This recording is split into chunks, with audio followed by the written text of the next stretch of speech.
to the UDEL transporter.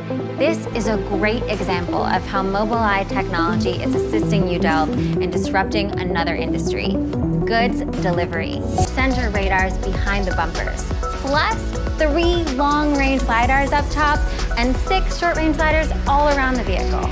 Based on IQ5, this is yet another mobility solution that's driven by Mobileye. 5 sensor suite. We've got 11 surround cameras.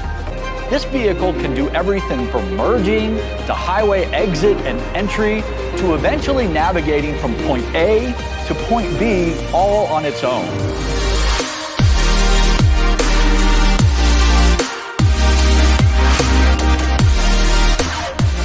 The 12-gen Intel Core processor. What makes things like multitasking that much? You're going to get a fantastic, intelligent collaboration through a mix of technologies. Better camera, Wi-Fi 6E, Thunderbolt 4, as well as leveraging artificial intelligence technologies.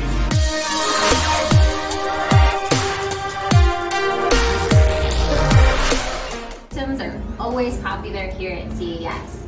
And here is a sneak peek, like I promised, of the NUC 12 Extreme, codename Dragon Canyon. You can see it here.